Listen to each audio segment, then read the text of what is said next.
I'm live. I had a few days break. I continue reading The Last Barrier. It's a Sufi journey by Reshad Feilds. It's about his time in Turkey, where he met his love. It was first published in England in 1976. I'm now here at chapter 3. The tale of love must be heard from love itself, for like a mirror, it is both mute and expressive. This is a quote by Rumi. And another quote, delight is the secret, and the secret is this, to grow quiet and listen, to stop thinking, to stop moving, almost to stop breathing, to create an inner stillness in which, like mice in a deserted house, capacities and awareness, too wayward and too fugitive for everyday use, may delicately emerge. Alan McGlutton, The Savage and Beautiful Country. Turkish buses may be the only buses in the world in which the conductor walks down the aisle with bottles of cologne to pour into the hands of the passengers. I settled myself towards the back of the bus, enjoying the smell of cologne, ignoring the heated discussions and gossip of the other passengers. All I wanted was to get to Ankara, where I was to pay my respects to a very great man, a saint, in fact, according to Hamid. In England, a few months before, Hamid had instructed me to study very carefully a sentence this man had spoken. There is no creation in the relative world. There is only the beginning. There is only the becoming of being. In that sentence, Hamid had said, it is contained one of the great secrets. One day, inshallah, God willing, you will come into being. You will be the drop that becomes the ocean. Then, and only then, will it be possible for you to do anything. Until you understand the omnipotence of God, you will always think that you are the cause of something. Do not think that you can choose. Do you really believe that you choose to become my pupil? Do you really believe that you chose to become my pupil? Something called that we might be together. Know what it is, who it is that called, and you may come upon the beginning of the way. When the bus pulled in at Ankara, I checked my luggage at the station and hailed a taxi to take me to the address I had been given. There was no time to waste. I wanted to spend as long as I could at this man's house, assuming, of course, that he would let me in. Hamid had continually emphasized that I must be aware and respectful, and do not be disappointed if I were not received. Some teachers are for some pupils of the way, and some are for others. And so there is no blame if you go on your way without meeting some of those you were sent to visit. The key is to go with the right intention. They will know the degree of your sincerity. We drove through the back streets of the old part of town, arriving finally at a square on top of a hill. The area was crowded with parked cars and lined with shops, selling religious books and strings of prayer beads. People were hurrying into the mosque, the men putting on their skull caps and performing the ritual ablution in the fountain by the gate. The call to prayer must already have sounded. The driver pulled up by a garden at the side of the mosque, took my money, and before I could ask him to show me the house of the man I had come to visit, he was gone, speeding on across the square and back the way he had come. I stood for a moment in the winter sun, looking out across the city, and tried to get my bearings. The last of the faithful had entered the mosque, and the leather curtain had been let down. I walked across the square to the shops. In the first one, the owner was praying on a mat at the entrance. The second also was kneeling in his doorway, but the proprietor of the third greeted me in English. "You are American." It was not a question at all, but rather a statement. There seemed little point in saying that I was English. My friend has a son who studies in California, in Berkeley. He's studying physics, but my friend is very unhappy because his son writes in a letter that he is going to marry an American girl who is not Muslim. And he also says that she does not even know that you must wash before you pray. He continued his monologue. The trouble with Westerners is that they do not understand the meaning of the ritual ablutions.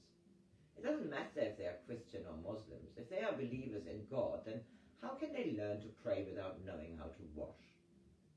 "Tell me," I interrupted, "do you know Haji Bairam Wali?" He looked at me in much the same way as the taxi driver had done and became solemn. "There is Haji Bairam Wali, may God bless his secret," he said, pointing to the mosque. "He made his pilgrimage to Mecca many times. One day I hope to go there." With that he embraced me. How wonderful it is that an American from Berkeley, California, should have heard of the great saint. I explained that I had been told to pay my respects to him on my way south to visit my teacher, and that I had been given a special sentence to contemplate before coming. When I repeated the sentence to him, he became even more excited and ran out of the shop to summon his friends as they emerged from the mosque. A dozen or more men crowded about, shouting, "Musulman, Musulman." Then they almost carried me out of the shop and across the square towards the mosque. So I was to meet their sheikh. My sense of exhilaration and anticipation matched the enthusiasm of my companions. At the edge of the mosque was a gate, and beside the gate was a fountain, where they all stooped to wash their hands, feet, and faces, encouraging me to do the same. Then the man from the shop spoke with someone standing beside a low door, and we entered the room. When my eyes had adjusted to the light, I saw that the walls were covered with finely written Arabic script. "Haji Bairam Wali," announced my friend. It took a little time for me to realize that I was inside a tomb. Those words of Haji Bairam Wali had been so real and present for me that it had never occurred to me that he might have died centuries before. Somehow it was clear to me that what I must do. It is said in Islam, when you pray, pray with your hands. I opened my hands, palms raised like the others standing beside me. I had no idea what prayer of this sort might mean, but I felt that if only I could open myself totally, I might begin to understand. As I did, I felt a tension in my throat, and at the same time a tremendous burning in the center of my chest. I started to weep, and as the tears rolled down my face, I knew, in a language beyond words, what it meant to be received by someone who had reached into a world beyond time and space. It was no more a question of his being alive or dead. In this sort of prayer, you are transported into a different dimension altogether. I stayed a long while in the mosque. When I came out into the sunlight, I realized that I had been allowed to take another step, and that on this extraordinary journey, Hamid had marked the map well. That same evening, I was on a bus again, bound for Antalya, the last stop before joining Hamid at the address he had given me in Side. I had sent him a telegram informing him that I would be there soon, and as I got closer and closer to my destination, my excitement increased.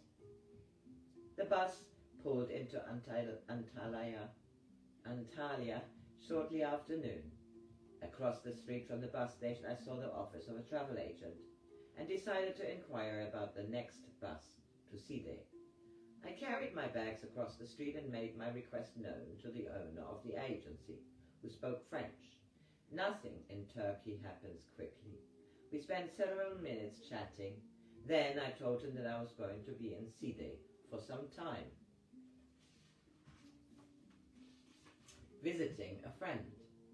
"He's English?" I was asked. "No," I said, Turkish, from Istanbul, but he spends a lot of time in London.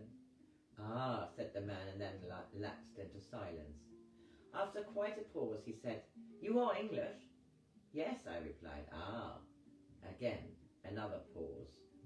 To get to Side, you must take a car or a jeep. That is, unless you want to wait for the bus tomorrow. Then I will stay here for the night. Can you give me a hotel room? Ah, but you see, when the sun goes down, it is tomorrow, and tomorrow is the last Wednesday of the moon. So it would be better if you went now, this evening, before the sun goes. It is not a good thing to make beginnings on the wrong day. But then, you probably don't believe in these things.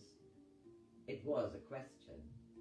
The last Wednesday of the moon, Hamid had explained to me that Islamic countries use the lunar calendar rather than the Western solar calendar, and that certain days, most particularly the last Wednesday and the 13th day of the moon cycle are traditionally considered most unfavorable for the commencement of a new undertaking.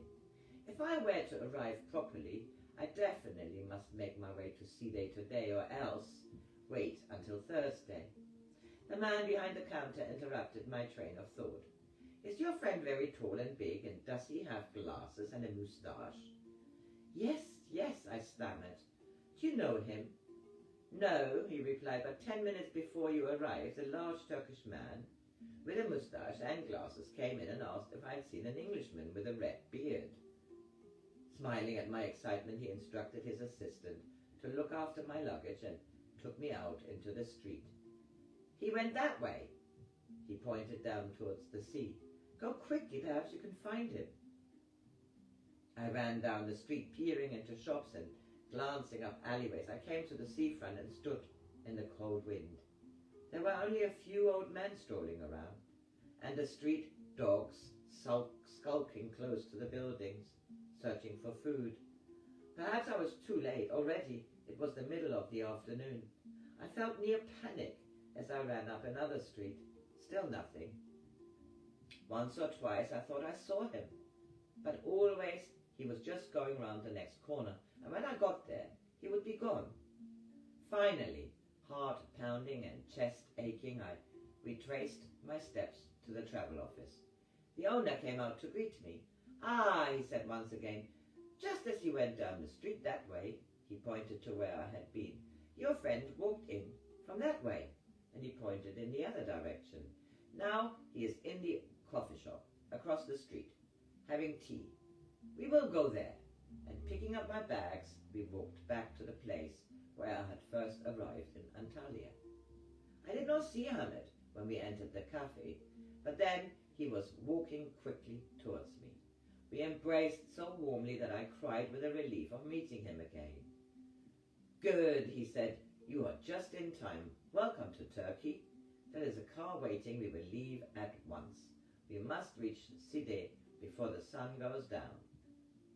The man from the travel agency waved goodbye to us when we drove past his office on the road to Side. As we drove through the olive and tangerine groves, the afternoon sun dazzled the blue expanse of the Aegean. Whole families were returning from the fields, the men on donkeys, the women and children walking alongside. Some of the donkeys were so laden with baskets or moulds of hay that only their legs were visible beneath the huge loads. Everywhere dogs ran and played, snapping at each other's legs. Some of the women were veiled in full pula, the skirts of their long black dresses blowing behind them in the breeze. It was a scene that had not changed in 1,500 years. It was natural, at peace with the moving harmony of the land itself. We reached the edge of the village shortly before sundown. There's quite an impressive view from the cliff over there, where we can pay our respects to the beauty of the sunset, Hamid said, pointing out the window of the car. Just by the cliff, hidden behind the hill, is an ancient Greek amphitheater. Soon, perhaps, we will explore it. But now you are tired, and tomorrow is the last Wednesday of the moon. We climbed up on the side of the rock, the wind blowing in from the sea, bringing a chill into the air. At the top of the cliff face, I realized that we were actually standing on the remains of one of the great walls of the amphitheater. Looking down, I could see directly into the arena. It was as though time had reversed itself, for everything was just as it had been left by some long-forgotten earthquake. Great pillars were piled like fallen trees, haphazardly crushed against one another. There had been no excavation that I could see, and I felt as though we were the first human beings to witness the scene since its abandonment. The ground where we sat was strewn with fragments of marble caps and broken sections of pillars. Huge lava formations jutted up from the beach, red and orange in the dying sun. Outlined against the sea, Hamid sat with his knees raised and hands folded. He seemed to be deep in thought. His lips were moving slightly, and his face reflected an intensity that I had never seen before. Suddenly Hamid stirred. "I must take you home before dark." We walked silently along the beach back to the car, a chill wind at our backs. "You've had such a long trip. You must be very tired. Tomorrow you will rest, and tomorrow night, when Wednesday is over, we will meet again and have a wonderful dinner in the town." So I stop this here for now and continue this chapter soon. Today is the 4th of June.